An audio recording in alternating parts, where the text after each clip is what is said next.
Welcome back to my channel. আমি কাবেরী আর আপনারা দেখছেন আমার নতুন YouTube video Bong in Mumbai. আজকের দিনটা হলো বুধবার আর ঘড়িতে এখন বাজে ওই 1:45 মতো।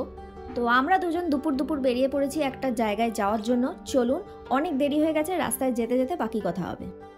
এদিকে দেখুন, চৌমাথা থেকে একটা ক্যাব বুক করে নিয়েছি। এখন আমরা যাচ্ছি Nerul, which is located in নাভি মুম্বাই। এখন আপনাদের মনে এই প্রশ্নটা জাগতেই পারে যে মুম্বাই আর নাভি মুম্বাই এটা কি। অ্যাকচুয়ালি আমাদের কলকাতায় যেমন সাউথ কলকাতা এবং নর্থ কলকাতা রয়েছে, এখানেও তেমনটাই মুম্বাই এবং নাভি মুম্বাই রয়েছে। মুম্বাই বলতে আমরা বুঝি ফিল্ম সিটি, বলিউড স্টারস, বড় বড় company, Juhu beach, Marine Drive, airport. এদিকে নাভি মুম্বাই হলো যেখানে নতুন করে তৈরি হচ্ছে নতুন একটা শহর, যেখানে কিনা অলরেডি মেট্রো লাইন চালু হয়ে গেছে, তৈরি হচ্ছে নতুন এয়ারপোর্ট, প্রচুর নতুন নতুন বিল্ডিংস চালু হয়ে গেছে, এমনকি অনেক বড় বড় নতুন নতুন কোম্পানিও স্টার্ট হয়ে গেছে। এদিকে কথা বলতে বলতে দেখুন চলে এসেছি একটা বাংলো এরিয়াতে। এই রাস্তাটার নাম কি তা আমি জানি না, তবে এর এক পাশ দিয়ে দেখছি প্রচুর লাইন দিয়ে সব বাংলোগুলো দাঁড়িয়ে আছে। এগুলোর এক একটা প্রাইজই প্রায় কোটি থেকেই শুরু বলতে পারেন। এই বাড়িগুলো দেখে আমার আবার এখন কল্যাণীর বাড়িগুলোর কথা মনে পড়ে গেল। ওখানেও রাস্তার ওপর সুন্দর সুন্দর সব বাড়িগুলো বানানো, কি অপূর্ব যে লাগে দেখতে। এদিকে দেখুন বাংলো পেরিয়ে চলে গেল একটা মেট্রো স্টেশন, আর ঠিক তারপরেই হঠাৎ চোখে পড়ল বর্ধমান নামে একটা গয়নার দোকান। আর এখানে রয়েছে লাইন দিয়ে বেশ কিছু ফার্নিচারের দোকান। আমরা যখন ঘরের জন্য ফার্নিচার কিনছিলাম তখন এখানকার বেশিরভাগ দোকানগুলোতেই আমাদের ঘোরা হয়ে গেছিল। ব্যাস, পৌঁছে গেছি আমরা আমাদের ডেস্টিনেশন।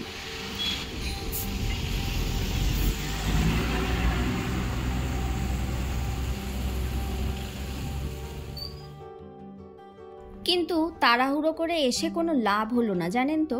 এখন নাকি আবার ফিরে যেতে হবে। সিকিউরিটি গার্ড বলল আজকে নাকি অফিস ছুটি আছে। এদিকে অফিসের তরফ থেকে কেউই ইনফর্ম করেনি। যাই হোক, চলুন আবার অন্য কোনো দিন ডেট ফিক্সড করে আসা যাবে। এটা দেখছি একটা ইন্ডাস্ট্রিয়াল এরিয়া। পরপর দেখুন লাইন দিয়ে সব বড় বড় কোম্পানিগুলো রয়েছে, কিন্তু আশেপাশে তেমন কোনো খাবারের দোকান দেখলাম না।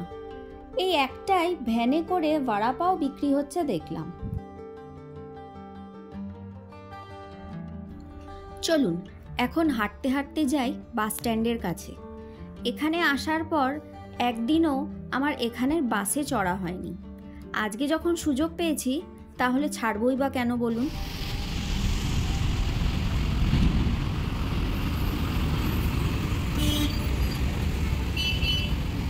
এদিকে হাঁটতে হাঁটতে পৌঁছে গেছি বাস স্ট্যান্ড। ওদিকে অরূপকে দেখুন রাস্তায় দাঁড়িয়ে দাঁড়িয়ে কনস্ট্যান্ট আমাদের বাসটাকে অনলাইনে ট্র্যাক করে চলেছে।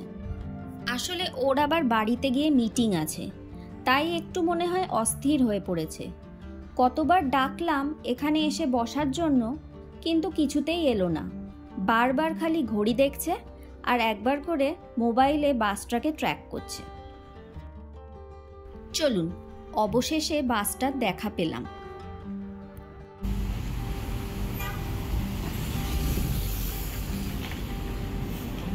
তো এদিকে বাসে উঠেই জানলার ধারে একটা সিট পেয়ে গেছি, কিন্তু বাসে উঠেই ঘটে গেল আবার একটা কাণ্ড আমার সাথে। কলকাতার বাসগুলোতে জেনারেলি লেডিস সিট বলে যেমন ইন্ডিকেট করা থাকে, এইখানকার বাসগুলোতেও ছিল, তবে সেগুলো আবার লেখা আছে মারাঠিতে, যেটা আমি একেবারেই বুঝি না। এই দেখুন লেখা আছে স্ত্রিয়াংসাঠি, যার অর্থ হলো লেডিস সিট, আর এটা হলো আপাঙ্গাসাঠি মানে হ্যান্ডিক্যাপদের সিট। বাসে ওঠার সাথে সাথে বাস কন্ডাক্টর আমাকে খালি বারে বারে বলছে এটা লেডিস সিট, এখানে বসুন। এদিকে আমি তো সারা বাসে চোখ ঘুরিয়েও কোথাও লেডিস সিট লেখা খুঁজে পাচ্ছি না, সেই জন্য আমিও দাঁড়িয়ে রয়েছি। এদিকে বাস কন্ডাক্টর যেই সিটটা আমাকে দেখাচ্ছে সেখানে অলরেডি একটা বয়স্ক লোক আর একটা ছেলে বসেছিল। বাস কন্ডাক্টরের এতবার বলাতে পরে অবশ্য ওই ছেলেটা উঠে যায় আর ব্যাস, সিটে বসার সাথে সাথে গুগল খুলে বসে পড়ি। আর তখনই বুঝলাম এই লেখাগুলোর আসল মানে কি। তো এদিকে দেখুন, সিট নিয়ে আমার ওদিকে কনফিউশন হওয়ার মাঝে অরূপের এদিকে টিকিট কাটাও হয়ে গেছে। এখানে আবার বাসের টিকিটগুলো দেখতে অন্যরকম। সে এসি বাসই হোক আর নর্মাল বাসই হোক, প্রত্যেকটা বাসেই ডিজিটাল প্রিন্টেড টিকিটই দেওয়া হয়। আলাদা করে একটা টিকিট মেশিন প্রত্যেকটা বাস কন্ডাক্টরের হাতেই রয়েছে দেখলাম। আর আমাদের এসি বাসের ভাড়া পড়েছে পার হেড 27 টাকা করে। এখন চলুন আপনাদেরকে এখানকার এসি বাসের ভেতর কি কি আছে সেগুলো একটুখানি দেখাই। তো প্রথমেই তো দেখলেন প্রত্যেকটা সিটের ওপরেই একটা করে এসি ব্লোয়ার রয়েছে। আর ঠিক তারপরেই দেখলাম হাঁটুর কাছে একটা স্টপ বলে বাটন রয়েছে। পরক্ষণেই চোখে পড়ল প্রত্যেকটা রডে যেগুলো ধরে দাঁড়িয়ে থাকার সুবিধার জন্য রাখা আছে, সেই রডগুলোর মধ্যেও দেখলাম ওই সেম স্টপ বাটনটা রয়েছে। আর ওপরের দিকে দেখুন একটা রয়েছে ছোট্ট এমার্জেন্সি ডোর। আর এটা হলো প্রত্যেকটা সিটের ব্যাক সাইডে ধরে বসার জন্য একটা হ্যান্ডেল। আবার চোখে পড়ল গেটের ঠিক পাশেই একটা ছোট্ট ডাস্টবিনও রাখা আছে। এখানে আবার জানেন তো, বাস কন্ডাক্টরকে সবাই টিকিট মাস্টার বলে। আর বাসের পেছন দিকের দরজা দিয়ে লোক ওঠে এবং সামনেরটা দিয়ে নামে। এদিকে দেখুন, বাসটা ঘুরে দেখতে দেখতে চলে এসেছি ঘরের কাছে। আর ঠিক এর পরের স্টপেজটাতেই আমরা নেমে পড়ব। চলুন এখন উঠে একটু এগিয়ে যাই। তো এখন আমি নেমে পড়েছি বাস থেকে, কিন্তু এখন আমি আর ঘরে যাব না। অরূপ চলে যাবে, যেহেতু ওর মিটিং আছে। আমি যাব একটু গ্রসারিজের দোকানে। চলুন কিছু গ্রসারিজ কিনে তারপর বাড়ি ফিরব। যেহেতু আজকে ঘর থেকে অনেক তাড়াতাড়ি লাঞ্চ করে বেরিয়েছিলাম, তাই ভাবলাম বিকেলে স্ন্যাক্সটা বাড়ি ফেরার পথে একেবারে কিনেই ফিরব। কিন্তু সেদিক থেকেও দেখছি কপালটা খারাপ। কাউন্টারে গিয়ে বলল 45 মিনিটস ওয়েট করতে হবে। তাই সেই ওয়েটটা আর আমি করলাম না, চলে গেলাম দোকানে।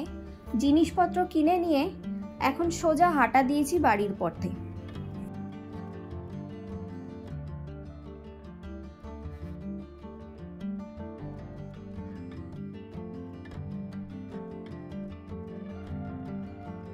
এদিকে দেখুন, বাড়ির গলিটায় ঢুকবো ঠিক তখনই দেখি টাটকা টাটকা সব সবজি বিক্রি হচ্ছে। তাই ভাবলাম ফেরার পথে কটা সবজিও তুলে নিই।